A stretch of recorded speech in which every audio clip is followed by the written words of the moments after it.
بسم اللہ الرحمن الرحیم۔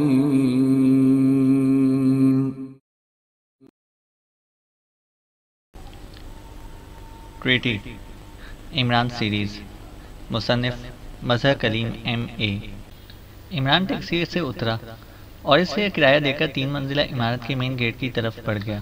عمارت پر سیکریٹریٹ وزارت خارجہ کامرون کا نیون سائن بورڈ موجود تھا اور عمارت میں بے شمار لوگ آ جا رہے تھے، جن میں تقریباً ہر ملک کے باشندوں کے ساتھ ساتھ مقامی افراد کی بھی ایک کثیر تعداد موجود تھی۔ عمران لفٹ کے ذریعے تیسری منزل پر پہنچ گیا اور جب اس نے وہاں موجود استقبالیہ مقامی لڑکی کو اپنا اور ملک کا نام بتایا تو اس لڑکی نے جلدی سے کاؤنٹر پر رکھے ہوئے فون کا ریسیور اٹھایا اور 3 نمبر پریس کر دیے۔ ٹانکی بول رہی ہوں سر۔ کاؤنٹر پر اس وقت پاکیشیا مہمان علی عمران صاحب موجود ہیں سر، لڑکی نے انتہائی مؤدبانہ لہجے میں کہا۔ یس سر۔ دوسری طرف سے بات سن کر لڑکی نے اسی طرح مؤدبانہ لہجے میں کہا اور پھر ریسیور رکھ کر اس نے ایک طرف کھڑے باوردی مسلح آدمی کو بلایا۔ مہمان کو سر کے اسپیشل روم میں لے جاؤ، لڑکی نے اس محافظ سے مخاطب ہو کر کہا۔ یہ اسپیشل روم کہیں اسپیشل لاکر روم تو نہیں کہ تم مسلح آدمی کو ساتھ بھیج رہی ہو؟ عمران نے مسکراتے ہوئے کہا تو لڑکی بے اختیار کھلکھلا کر ہنس پڑی۔ ایسی کوئی بات نہیں جناب، آپ ہمارے مہمان ہیں، لڑکی نے ہنستے ہوئے کہا۔ آئیے جناب، اس مسلح محافظ جو مقامی آدمی تھا نے بھی مسکراتے ہوئے عمران سے کہا اور عمران سا ہلاتا ہوا اس کے پیچھے چل پڑا۔ مختلف راہداریوں سے گزرنے کے بعد وہ ایک دروازے پر رک گیا۔ اس نے ہاتھ اٹھا کر دروازے پر آہستہ سے دستک دی۔ یس، ایک بھاری اور کرخت سی آواز دروازے پر موجود ڈور فون سے سنائی دی۔ پاکیشیائی مہمان تشریف لائے ہیں سر، مسلح محافظ نے مؤدبانہ لہجے میں کہا۔ تم جاؤ، اسی بھاری آواز نے کہا اور مسلح محافظ عمران کو سلام کر کے واپس مڑ گیا۔ اسی لمحے دروازہ خود بخود کھل گیا۔ تشریف لائیے مسٹر علی عمران، اسی بھاری آواز نے کہا تو عمران مسکراتا ہوا اندر داخل ہوا۔ یہ ایک خاصا بڑا کمرہ تھا جسے سٹنگ روم کے انداز میں سجایا گیا تھا۔ ایک صوفے پر ایک ٹھگنے سے قد کے لیکن بھاری جسم کا مقامی سیاہ فام بیٹھا ہوا تھا، لیکن اس کے چہرے پر مدبرانہ پن موجود تھا۔ عمران کے اندر داخل ہوتے ہی وہ اٹھ کر کھڑا ہو گیا۔ میرا نام گشاکا ہے اور میں کامرون کا چیف سیکرٹری ہوں۔ اس ٹھگنے قد والے نے مسکراتے ہوئے اپنا تعارف کرایا اور ساتھ ہی مسافر کے لیے ہاتھ بڑھا دیا۔ مجھے علی عمران کہتے ہیں اور میں سر سلطان سیکرٹری وزارت خارجہ پاکیشیا کا پیجن ہوں، عمران نے مسافہ کرتے ہوئے جواب دیا۔ تو سر گشاکا بے اختیار چونک پڑے۔ پیجن کیا مطلب؟ سر گشاکا نے حیرت بھرے لہجے میں کہا۔ پیجن کبوتر کو کہتے ہیں اور گزشتہ زمانے میں پیغام رسانی کا کام کبوتر ہی سے انجام دیا کرتے تھے۔ چونکہ میں سر سلطان کا پیغام لے کر آیا ہوں، اس لحاظ سے میں بھی سر سلطان کا پیجن ہوں اور پھر آپ کے مقابل تو میں واقعی اپنے آپ کو پیجن ہی محسوس کر رہا ہوں۔ عمران نے سر گشاکا کی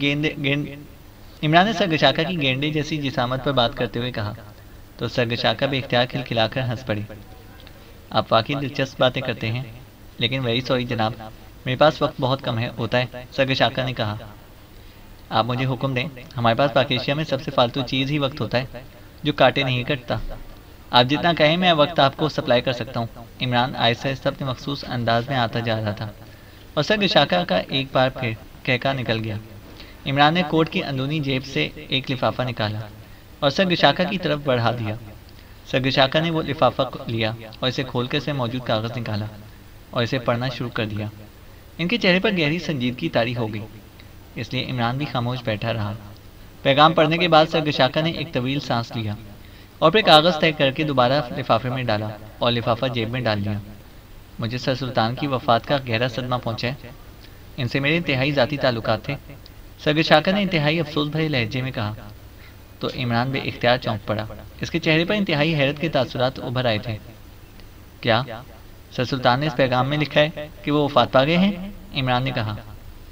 مسٹر علی عمران، سر سلطان تو ظاہر ہے کہ اس وقت زندہ ہی تھے جب انہوں نے یہ پیغام لکھا یا لکھوایا ہوگا، لیکن اب تو وہ وفات پا گئے ہیں اور مجھے واقعی ان کی وفات پر بڑا افسوس ہے، سر گشاکا نے انتہائی سنجیدہ لہجے میں کہا۔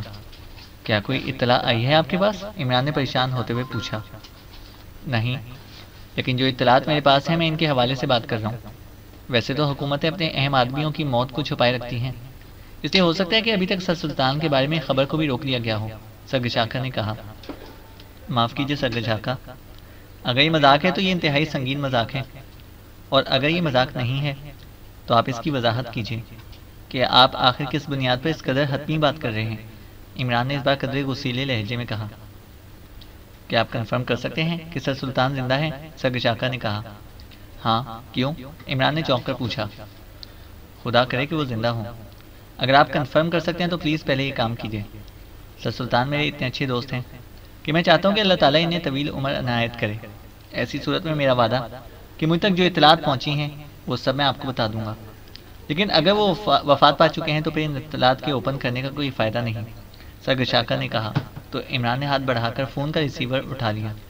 پاک ایشیا کا رابطہ نمبر اور پاک ایشیائی دارالحکومت کا یہاں سے رابطہ نمبر کیا ہے؟ عمران نے پوچھا۔ تو سرگشاکا نے دونوں نمبر بتا دیا۔ عمران نے تیزی سے نمبر ڈائل کرنا شروع کر دیا۔ اسپیشل ہسپتال، رابطہ قائم ہوتے ہی ایک نسوانی آواز سنائی تھی۔ سرگشاکا نے ہاتھ بڑھا کر خود ہی فون کے لاؤڈر کا بٹن آن کر دیا۔ میں علی عمران بول رہا ہوں، ڈاکٹر صدیقی سے بات کرائیں؟ عمران نے کہا۔ ڈاکٹر صدیقی ایک قاتلانہ حملے میں شدید زخمی ہوئے ہیں اور ان کا آپریشن ہو رہا ہے، آپ ڈاکٹر شعیب سے بات کر لیں، دوسری طرف سے کہا گیا۔ تو عمران بے اختیار اچھل پڑا۔ کیا ہوا؟ کس نے حملہ کیا ہے؟ عمران نے چونک کر انتہائی حیرت بھرے لہجے میں پوچھا۔ مجھے تفصیلات کا علم نہیں ہے، میں ابھی ڈیوٹی پر آئی ہوں، دوسری طرف سے کہا گیا۔ ہیلو، ڈاکٹر شعیب بول رہا ہوں۔ چلنا مبارک ڈاکٹر صدیقی کے اسسٹنٹ، ڈاکٹر شعیب کی آواز سنائی دی۔ علی عمران بول رہا ہوں ڈاکٹر شعیب۔ ڈاکٹر صدیقی کو کیا ہوا ہے؟ عمران نے انتہائی پریشان لہجے میں کہا۔ ان پر قاتلانہ حملہ ہوا ہے لیکن وہ بچ گئے ہیں، صرف ٹانگوں میں 2 گولیاں لگی ہیں جن کا آپریشن ہو رہا ہے، ویسے وہ خطرے سے باہر ہیں، البتہ ان کے ساتھی 2 جونیئر ڈاکٹر اور ایک نرس اس حملے میں ہلاک ہو گئی ہیں۔ سر سلطان بھی بچ گئے ہیں۔ اصل حملہ سر سلطان پر ہوا ہے، اس وقت ڈاکٹر صدیقی وہاں موجود تھے، انہوں نے بڑی ہمت سے کام لیا اور سر سلطان کا بیڈ الٹ دیا، اس لیے سر سلطان بچ گئے۔ دونوں جونیئر ڈاکٹر حملہ آوروں سے ٹکرا گئے لیکن ان دونوں کو شہید کر دیا گیا اور حملہ آور فرار ہونے میں کامیاب ہو گئے، ڈاکٹر شعیب نے تفصیل بتاتے ہوئے کہا۔ سر سلطان کی کیا پوزیشن ہے اس وقت؟ عمران نے پوچھا۔ وہ بالکل ٹھیک ہیں، انہیں خراش بھی نہیں آئی، ڈاکٹر شعیب نے جواب دیا۔ اب انہیں کہاں پر رکھا گیا؟ عمران نے پوچھا۔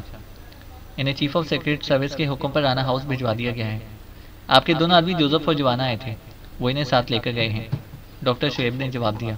سیکرٹ سروس کے 2 آدمی سر سلطان کی حفاظت پر مامور تھے، ان کا کیا ہوا؟ عمران نے پوچھا۔ سر سلطان نے انہیں واپس بھجوا دیا تھا، ان کا خیال تھا کہ ان کا خواہ مخواہ وقت ضائع ہو رہا ہے، ڈاکٹر شعیب نے جواب دیتے ہوئے کہا۔ لیکن وہ سر سلطان کے کہنے پر واپس تو نہیں جا سکتے تھے، عمران نے کہا۔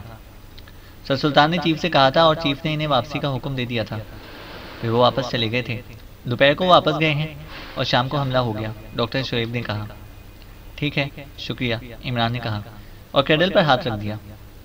تھینک گاڈ کہ سر سلطان بچ گئے۔ I am sorry mister Ali Imran کہ میں نے آپ کے جذبات کو ٹھیس پہنچائی، لیکن جس انداز کی اطلاعات مجھے ملی تھیں اس سے میں نے یہی سمجھ لیا تھا کہ اب سر سلطان کا بچ نکلنا محال ہے، سرگشاکا نے کہا۔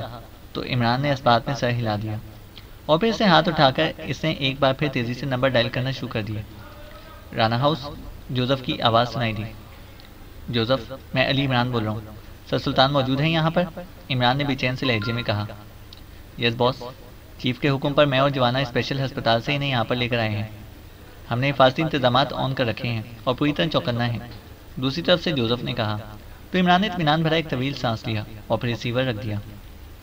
اللہ تعالیٰ کا لاکھ لاکھ شکر ہے کہ سر سلطان اس خوفناک حملے میں بچ گئے ہیں، اس کا مطلب ہے کہ آپ تک پہنچنے والی اطلاعات درست نہیں، لیکن اب آپ مجھے تفصیل سے بتائیں تاکہ سر سلطان پر آئندہ ہونے والے حملوں کو روکا جا سکے، کیونکہ سر سلطان اب ساری عمر تو چھپے نہیں رہ سکتے، عمران نے کہا۔ تو سرگشاکا نے اس بات میں سر ہلا دیا اور پھر اڑ کر وہ دروازے کی طرف بڑھ گئے۔ انہوں نے دروازے کے ساتھ لگے ہوئے سوئچ پینل پر ایک بٹن دبایا تو دیواروں پر کسی مخصوص دھات کی چادریں چھت سے آ گریں۔ اب کھل کر بات ہو سکتی ہے، یہاں ہر طرف ایکریمی ایجنٹوں کا جال پھیلا ہوا ہے۔ اصل بات یہ ہے کہ جس کام کے لیے سر سلطان نے مجھے پیغام بھجوایا ہے، یہ سارا کھیل اسی کام کے لیے کھیلا جا رہا ہے، سرگشاکا نے کہا تو عمران چونک پڑا۔ کیسا کھیل؟ ذرا کھل کر بات کریں، عمران نے کہا۔ سر سلطان نے تمہیں اقوام متحدہ کے تحت قائم کمیٹی ٹریٹی سے متعلق تو بتا دیا ہوگا، سرگشاکا نے کہا۔ ہاں، انہوں نے بتایا کہ اس بار ایکریمیا کے مقابلے میں پہلی بار مسلم ممالک مل کر آران کے نمائندے کو ٹریٹی کے صدر کے طور پر سامنے لا رہے ہیں، عمران نے جواب دیا۔ سر سلطان واقعی بے حد بااثر آدمی ہیں، ان کے ذاتی تعلقات اس قدر وسیع ہیں کہ صرف سر سلطان کی کوششوں سے ایکریمیا کو اپنے ہاتھوں سے صدارت جاتی دکھائی دینے لگی تو ایکریمیا نے فیصلہ کیا کہ سر سلطان کو راستے سے ہٹا دیا جائے، لیکن وہ براہ راست کھل کر سامنے نہ آ سکتے تھے، اس لیے انہوں نے کاسٹریا کی سرکاری ایجنسی ماسٹر برین کے مشہور ایجنٹ لاگس کو اس کام کے لیے منتخب کیا۔ لاگس وہاں پہنچا اور اس نے سر سلطان پر قاتلانہ حملہ کر دیا اور اپنی طرف سے وہ انہیں ہلاک کر کے واپس آ گیا۔ اس کے ساتھ مقامی آدمی تھے، ان کو بھی لاگس نے ہلاک کر دیا، لیکن بعد میں ایکریمین حکام کو اطلاع ملی کہ سر سلطان قاتلانہ حملے میں ہلاک نہیں ہوئے بلکہ بچ گئے ہیں، اور لاگس کے بارے میں بھی پاک ایشیا سیکرٹ سروس کے کسی آدمی کو اطلاع مل گئی ہے۔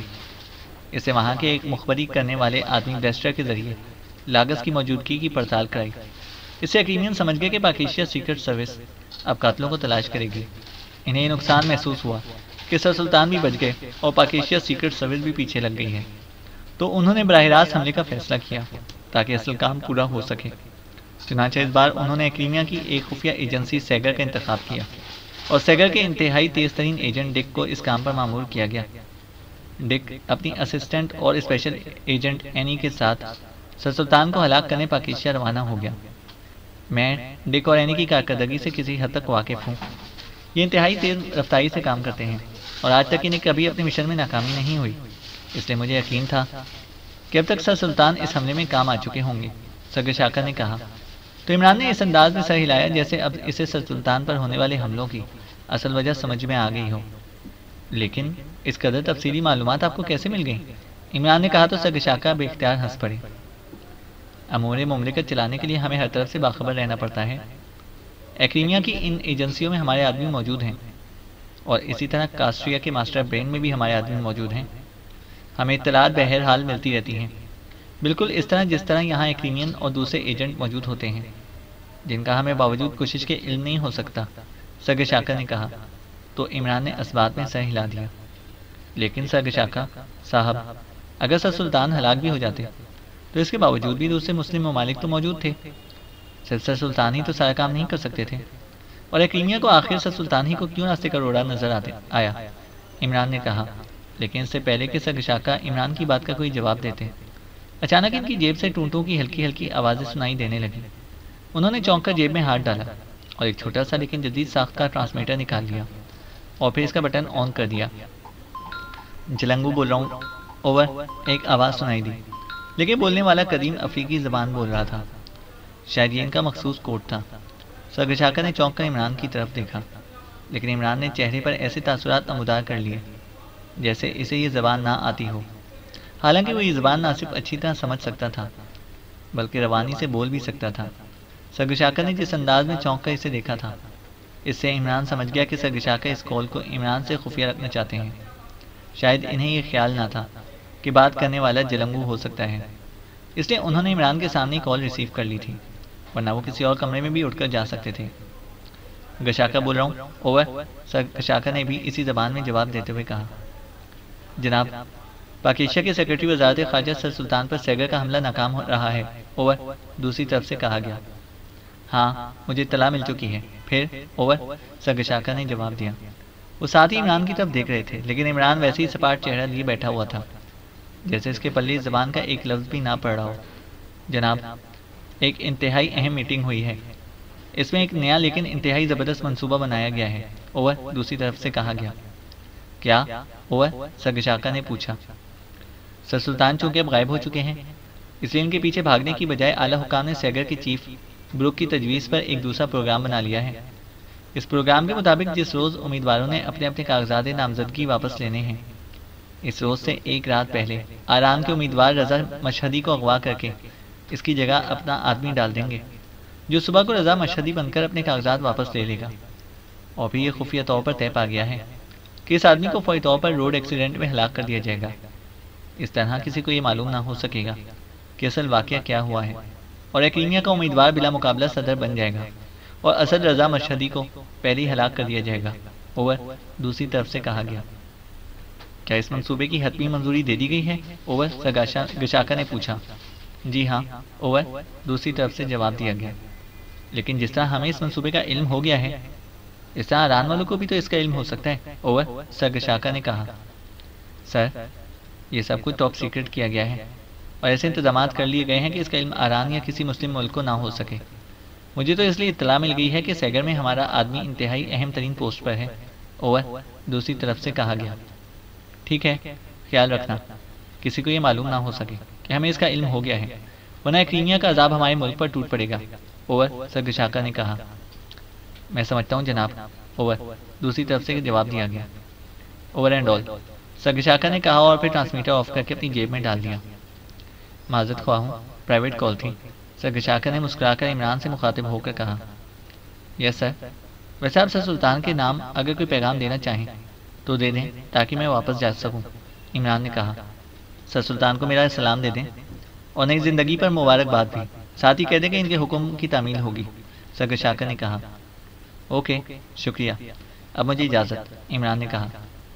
ارے نہیں، اب تک تو بات چیت ہی ہوتی رہی ہے، آپ ہمارے مہمان ہیں، کچھ روز یہاں ہمارے پاس رہیں تاکہ آپ کی خدمت کی جا سکے، سرگشاکا نے اٹھتے ہوئے کہا، لیکن ان کا لہجہ بتا رہا تھا کہ وہ یہ سب کچھ رسمی طور پر ہی کہہ رہے ہیں۔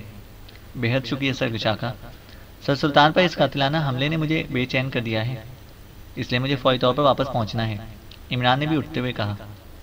اوکے، ایسی صورت میں تو آپ کو روکا نہیں جا سکتا، گڈ بائے، سرگشاکا نے کہا اور مسافر کے لیے ہاتھ بڑھا دیا۔ عمران نے مسافہ کیا اور سرگشاکا نے آگے بڑھ کر سوئچ پینل پر وہی بٹن دوبارہ دبا دیا تو دیواروں پر اتر آنے والی چادریں دوبارہ چھت میں غائب ہو گئیں۔ اس کے ساتھ ہی بیرونی دروازہ کھل گیا اور عمران سرگشاکا کو سلام کر کے واپس مڑا اور کمرے سے باہر نکل گیا۔ دروازے پر دستک کی آواز سن کر میز کے پیچھے بیٹھے ہوئے بروک نے سر اٹھایا اور میز کے کنارے پر لگا ہوا ایک بٹن پریس کر دیا۔ بٹن پریس ہوتے ہی دروازہ خود بخود کھل گیا۔ اس کے ساتھ ہی ڈک کمرے میں داخل ہوا۔ اس کے پیچھے ایک نوجوان اور خوبصورت لڑکی تھی جس نے انتہائی بھڑکتے ہوئے رنگ کا اسکرٹ پہنا ہوا تھا۔ ان دونوں نے بروک کو سلام کیا۔ بیٹھو، بروک نے انتہائی سنجیدہ لہجے میں کہا تو وہ دونوں میز کی دوسری طرف رکھی ہوئی کرسیوں پر بیٹھ گئے۔ تم دونوں اپنے مشن میں ناکام کیوں رہے ہو؟ کیوں؟ بروک نے آگے کی طرف جھکتے ہوئے ایسے لہجے میں کہا جیسے وہ ان سے بات کرنے کی بجائے کوڑے مار رہا ہو۔ نہیں باس، ایسی تو کوئی بات نہیں۔ یہ درست ہے کہ سر سلطان ہمارے پہلے حملے میں ہلاک ہونے سے بچ گئے ہیں، لیکن اس سے پہلے کہ ہم دوسرا حملہ کرتے آپ نے ہمیں واپس کال کر لیا۔ ہم تو بہرحال مشن مکمل کر کے ہی آتے، ڈک نے بڑے اعتماد بڑے لہجے میں جواب دیتے ہوئے کہا۔ تو تمہارا کیا خیال تھا کہ تم نے ان پر 10-12 حملے کرنے ہیں؟ کیا سر سلطان اس قدر غیر اہم آدمی ہیں کہ ان کی حفاظت ہی نہ کی جاتی؟ تمہارا پہلا حملہ اگر کامیاب نہیں ہو سکتا تو دوسرے حملے کی تو نوبت ہی نہیں آ سکتی اور تم خود مارے جاتے، اس لیے تمہیں فوری طور پر کال کر لیا گیا ہے، بروک نے کرخت لہجے میں کہا۔ بس یہ اتفاق ہے کہ ہمارا حملہ ناکام ہو گیا، اس بار اس لڑکی نے جواب دیا۔ ہوا کیا تھا؟ تفصیل بتاؤ، بروک نے کہا۔ ہم نے اسپیشل ہسپتال کے ایک ملازم کو بھاری رشوت دے کر معلوم کر لیا تھا کہ سر سلطان کو کہاں پر رکھا گیا ہے۔ وہاں کے حفاظتی انتظامات بھی ہم نے معلوم کر لیے تھے، یہ سادہ سے انتظامات تھے۔ بہرحال ہم دونوں ڈاکٹروں کے لباس میں وہاں پر پہنچے اور اچانک اس کمرے میں داخل ہو گئے جہاں سر سلطان موجود تھے۔ ہمارا خیال تھا کہ اس وقت کمرہ خالی ہوگا اور ہم اطمینان سے اپنا مشن مکمل کر کے واپس چلے جائیں گے، لیکن وہاں 3 ڈاکٹر اور ایک نرس موجود تھی۔ وہ ہمیں دیکھ کر چونک پڑے، جس پر ہمیں فائر کھولنا پڑا۔ چونکہ دروازے کی طرف سر سلطان کے بیڈ کے سامنے 3 ڈاکٹرز موجود تھے، اس لیے ہمیں ڈاکٹروں کو ہٹانے کے لیے ان پر فائر کھولنا پڑا۔ ہم نے ان کی ٹانگوں پر فائر کیے تاکہ وہ گر جائیں، لیکن ایک ڈاکٹر نے سر سلطان کا بیڈ الٹ دیا، جبکہ باقی 2 ڈاکٹر زخمی ہونے کے باوجود ہم پر حملہ آور ہو گئے اور ہمیں ان پر دوبارہ فائرنگ کھولنی پڑی۔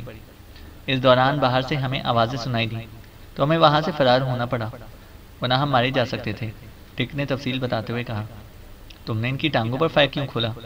ان کی پشت پر گولیاں کیوں نہ ماری تاکہ وہ جد و جہد ہی نہ کر سکتے؟ بروک نے کہا۔ اگر ہم ان کی پشت پر فائر کرتے تو وہ سر سلطان پر گر جاتے اور پھر سر سلطان کو فوری طور پر گولی نہ ماری جا سکتی تھی، جبکہ ہمارے پاس وقت بے حد کم تھا، اس لیے ہم نے ان کی ٹانگوں پر فائر کیے تاکہ وہ نیچے گر جائیں اور ہم سر سلطان کا سینہ چھلنی کر سکیں، ڈک نے جواب دیا اور بروک نے اس بات میں سر ہلا دیا۔ ٹھیک ہے، اس میں واقعی تمہارا قصور نہیں ہے، میں اعلیٰ حکام کو مثبت رپورٹ دوں گا، بروک نے کہا۔ سر، آپ نے ہمیں واپس کیوں کال کر لیا ہے؟ کیا سر سلطان کے خلاف مشن واپس لے لیا گیا ہے یا کوئی اور بات ہے؟ ڈک نے کہا۔ ہاں، سر سلطان کے خلاف مشن واپس لے کر نئی منصوبہ بندی کی گئی ہے، بروک نے کہا۔ وہ کیا باس؟ ڈک نے چونک کر پوچھا۔ وہ فی الحال ٹاپ سیکرٹ ہے اور اس میں چونکہ تمہارا کوئی کردار نہیں ہے اس لیے تمہیں بھی ویسے نہیں بتایا جا سکتا، تم جا سکتے ہو، بروک نے کہا۔ ہم ایک درخواست لے کر آئے ہیں، اچانک اینی نے کہا۔ کیسی درخواست؟ بروک نے چونک کر کہا۔ ہمیں ہمارا مشن پورا کرنے کی اجازت دی جائے اور پرائیویٹ طور پر ہم یہ مشن مکمل کرنا چاہتے ہیں، اینی نے کہا۔ لیکن اگر تم پکڑے گئے تو پھر؟ بروک نے کہا۔ ہم خودکشی کر لیں گے، آپ جانتے تو ہیں، اینی نے جواب دیا۔ اوکے، اگر ایسا ہے تو پھر میری طرف سے تمہیں اجازت ہے کہ تم اپنے طور پر چاہو تو یہ مشن مکمل کر سکتے ہو، لیکن یہ بتا دوں کہ پکڑے جانے کی صورت میں تمہیں ہر حال میں خودکشی کرنا پڑے گی، بروک نے کہا۔ ہمیں منظور ہے جناب، ڈک نے کہا۔ تو پھر تمہیں چھٹی چاہیے ہوگی، کتنی چھٹی چاہیے؟ بروک نے پوچھا۔ صرف 1 ہفتے کی، ڈک نے کہا تو بروک نے اس بات میں سر ہلا دیا۔ اوکے، منظور، بروک نے کہا تو وہ دونوں اٹھ کھڑے ہوئے۔ ان دونوں نے بروک کا شکریہ ادا کیا اور وہ واپس مڑ گئے۔ جب وہ کمرے سے باہر چلے گئے تو بروک نے سامنے پڑے ہوئے فون کا ریسیور اٹھایا۔ فون پہ اس کے نیچے لگا ہوا ایک بٹن پریس کر کے اس نے تیزی سے نمبر ڈائل کرنا شروع کر دیا۔ یس، برن کلب۔ رابطہ قائم ہوتے ہی ایک نسوانی آواز سنائی دی۔ بروک بول رہا ہوں، بلیک برن سے بات کراؤ، بروک نے تیز اور تحکمانہ لہجے میں کہا۔ یس سر، ہولڈ آن کریں، دوسری طرف سے انتہائی مؤدبانہ لہجے میں کہا گیا۔ ہیلو سر، میں بلیک برن بول رہا ہوں۔ چند لمحوں بعد ایک اور مردانہ آواز سنائی دی، لیکن لہجہ مؤدبانہ تھا۔ کال سیو کر لی ہے، بروک نے کہا۔ یس سر، دوسری طرف سے جواب دیا گیا۔ ڈک اور اینی پاکیشیا جا رہے ہیں پرائیویٹ طور پر مشن مکمل کرنے کے لیے۔ میں نے انہیں وارننگ دے دی ہے کہ اگر وہ ناکام رہے تو انہیں خودکشی کرنا پڑے گی۔ یہ مشن وہی ہے جو پہلے انہیں سرکاری طور پر دیا گیا تھا، مطلب ہے کہ پاکیشیا کی سیکرٹری وزارت خارجہ سر سلطان کی ہلاکت کا، بروک نے کہا۔ لیکن یہ مشن تو آپ نے واپس لے لیا تھا باس، پھر اسے پورا کرنے کی کیا ضرورت ہے؟ بلیک برن نے جواب دیا۔ ڈک اور اینی دونوں اسے اپنی شکست سمجھ رہے ہیں اور نفسیاتی طور پر وہ خاصے ڈپریشن میں ہیں، جبکہ میں چاہتا ہوں وہ اس ڈپریشن سے نکل آئیں، اس لیے میں نے ان کی درخواست منظور کر لی ہے، کیونکہ سر سلطان کی موت بہرحال ایکلیمیا کے فائدے میں ہی جائے گی، نقصان میں نہیں، بروک نے جواب دیا۔ ٹھیک ہے، پھر کیا حکم ہے؟ بلیک برن نے کہا۔ اول تو ڈک اور اینی لازماً اپنے مشن میں کامیاب ہو کر واپس آئیں گے، لیکن کسی بھی امکان کو نظر انداز نہیں کیا جا سکتا۔ اگر یہ لوگ پکڑے گئے تو پھر انہیں لامحالہ موت کے گھاٹ اترنا پڑے گا، ورنہ پاکیشیا کو سارے منصوبے کا علم ہو جائے گا اور اس طرح معاملات اور پیچیدہ ہو جائیں گے۔ اس سے ایکلیمیا کو شدید نقصان پہنچ سکتا ہے، بروک نے کہا۔ آپ کا مطلب ہے کہ میں ان دونوں پر نظر رکھوں؟ اگر یہ کامیاب واپس آ جائیں تو ٹھیک، اگر مارے جائیں تب بھی ٹھیک، لیکن اگر پکڑے گئے تو ہم انہیں فوری موت کے گھاٹ اتارنا ہے، بلیک برن نے کہا۔ ہاں، میں یہی چاہتا ہوں، بروک نے جواب دیا۔ اوکے باس، آپ بے فکر رہیں، میرے آدمی انہیں مسلسل چیک کرتے رہیں گے، بلیک برن نے جواب دیا۔ تو بروک نے اوکے کہہ کر ریسیور رکھ دیا۔ چینل کو سبسکرائب کریں اور بیل آئیکن کو پریس کریں تاکہ ہماری ہر اپڈیٹ آپ کو بر وقت مل سکے۔